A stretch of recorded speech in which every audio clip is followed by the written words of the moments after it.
What is up, Hexicans and Pulsinators? Make sure you smash the like button on the way in to support the content and the community. I'm not sure what I should call this video, but I'm going to call it a Twitter recap. I spent not even that much time, but probably like the past hour or two looking throughout Hex Twitter and got a lot of relevant information that I found interesting. Probably like 8 or 9 tweets, and I just want to go through them really quick and talk about it.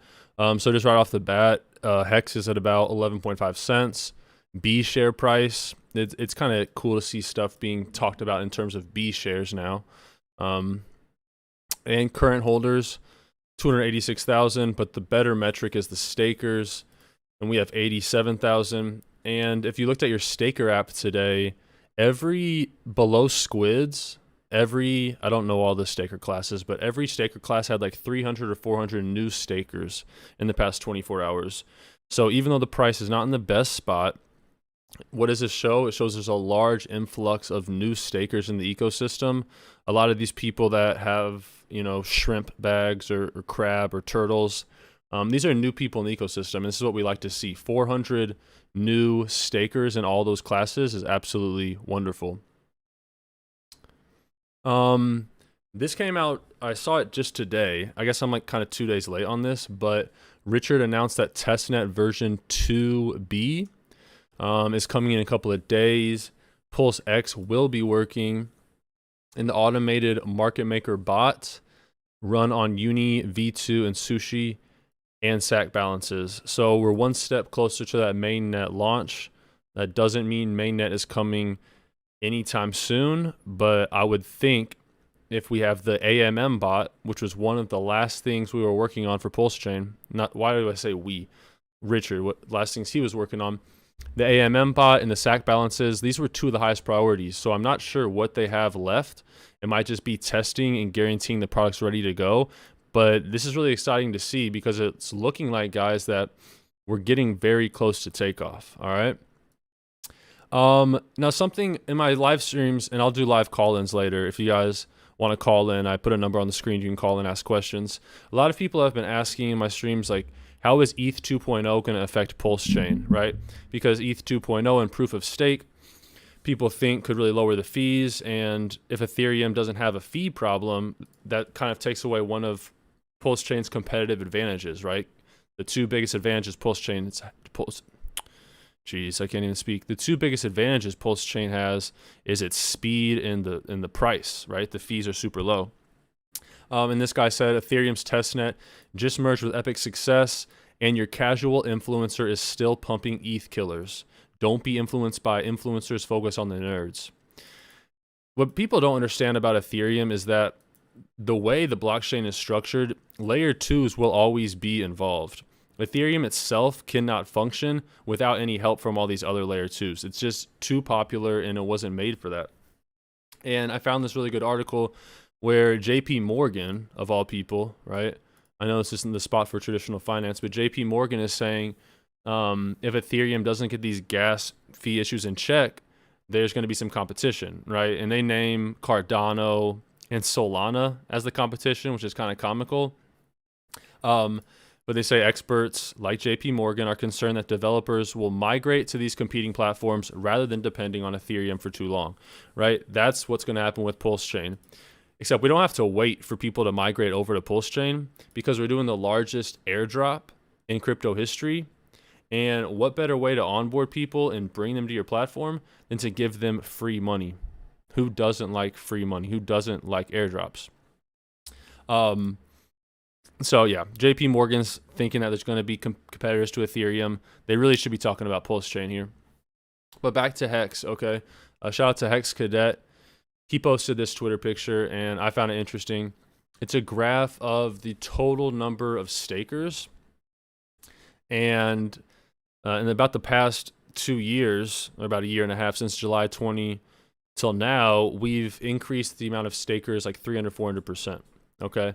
So like I said earlier, in the past 24 hours, there's 370 new stakers.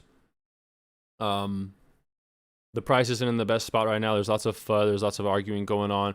But at the end of the day, you just need to zoom out. Perspective is key. Have a long-term time horizon.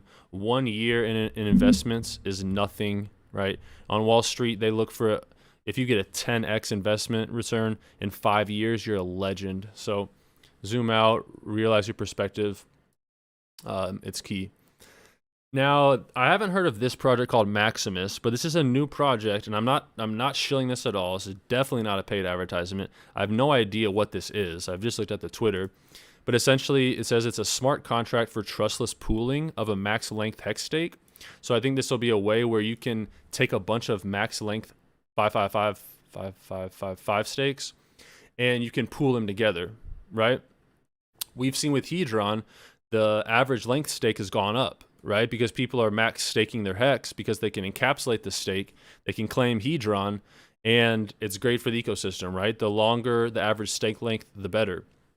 This could potentially be like it. Comment below if you guys know more about this than me. I literally just found it on Twitter. I might as well give them a follow. I gotta follow Stake and Chill only. But yeah, it sounds like an interesting product, and I really like what Hedron did, just airdropping to the already existing Hex users, as well as providing like some value on top of the Hex ecosystem. Potentially, this could do it too. And Gold Key on Twitter. I don't know Gold Key, but it looks like a lot of you guys do. His theory on this is that Maximus will not only capture the value of Hex price appreciation and the maximum yield from a 5555 stake, but it will also capture the value of Hedron price appreciation and max Hedron minting ability. Interesting, right? The longer your stake is, the more Hedron you can claim every day, right?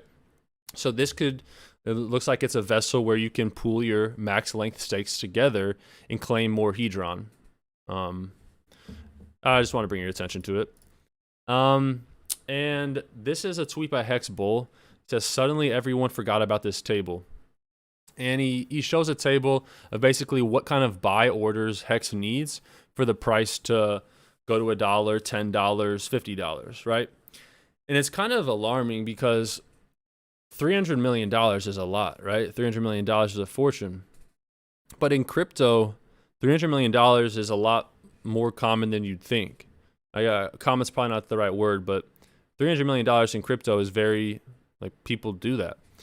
And no one's going to put a 300 million buy order on Hex. But that amount of buyer pressure was what would send Hex to $50, which is absolutely bonkers. But something like this wouldn't happen in one trade, so it's kind of, you know, a little bit misleading. But it's just a reminder that the low liquidity of Hex allows it to pump at much higher rates.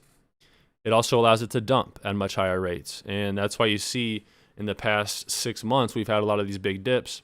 It's part of the feature, right? There's a positive and a negative to it. But just zoom out, keep in mind, the price could 10x with a $26 million buy order. $26 million. And there's some Hexicans that could do that. Hexicans are smart, though. They wouldn't just do a market buy like that. But this goes to show how sticky, not sticky, but how, what's the word for this? How fast the price can ratchet up, basically. Tweet from Motley Investor. Shout out to Motley. Hey, Motley, you need to follow me back on Twitter, though, bro. Motley tweeted this out, and I don't know who Gunther. Do you guys know who this is? Gunther the accounts. I guess he asked Motley to share it, but it has to do with dumping Hedron for Hex. A lot of people have been asking, hey, man, what do you think about Hedron? Where's Hedron going?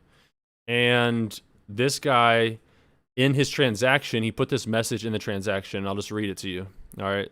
This is, I don't know if it's a troll or not, but it might be. He said, I'm Imaginary Chaos. I just injected 800,000 USDC into Hex, which is my favorite asset. This is one of 12 wallets. 3 wallets are doxed, but 9 are anonymous and sit dormant. My average stake length is 11 years. I'm here to protect and defend the price of Hex. Feel free to continue to dump my favorite asset. The Daughters of the Origin address, thank you for your service. Swap Hedron for Hex and front run the mega dumpers that are sitting on the sidelines. If you keep buying Hedron after it went up 13 times in value in 9 days, then you will become the exit liquidity for the mega dumpers. Run. And then he just puts a bunch of funny .exes. But that leads me to a tweet by Whales Only. Now you guys get why I'm calling this a Twitter review, because I'm literally just taking content off Twitter, compressing it into a short form video, and just delivering it like a package. Whale said, FYI, Hedron was made to be sold. Take that as you will, but that's free alpha right there. Lols. Hashtag derivatives. So I'm not sure what Wales only does on Wall Street, but I know he has like a background in traditional finance. He's someone that, I mean, a lot of us are familiar with traditional finance, but to work on Wall Street is a different level of experience. And one of the responses is, years of successful futures trading paying off. I haven't sold a single hex, but Hedron, dipping my toes back into the swing trading game. Essentially, what he's pointing at is Hedron is made to be dumped. Every single day, every hex staker is getting Hedron paid out to them based off how many B shares they have. This Hedron is liquid, and in assets where there's more liquidity and you don't have to lock it up for 15 years like Hex, people are going to dump more. And in the Hex community, dumping is frowned upon, right? You don't want to be dumping. Of course, take your gains. That's always smart to pay yourself. But it's all about delaying gratification and hodling your Hex, right? Hedron, I'm not sure if it's going to be the same thing. I've heard some people say Hedron's going to outperform Hex, but I don't understand how the price would hold up when so much is being minted. However, there's a good counterpoint to this. This guy says, in 90 days when the bonus multiplier, right, there's a bonus multiplier for Hedron right now. In 90 days when that goes away, it'll be 10 times more difficult than today to mint the same Hedron. All right, so right now, Hedron's everywhere, right? Everyone's minting tons of Hedron. But in 90 days, when this bonus multiplier is done, the amount of Hedron we'll be claiming will be 10 times more difficult to get because there is no 10x multiplier. I think right now the Hedron multiplier is 8x, 9x. But when it comes to the Hex ecosystem, and I love Hedron, I love how they gave me free tokens, but I'm not selling my Hex to buy Hedron. You can do that. I'm not going to tell you what to do with your money, but why switch up on the prized possession? If you add Hex staked, you already have some Hedron, right? Just hold on to that. But feel free to, there's no such thing as a free feel. If you do have comments on that, put them in the comment section below.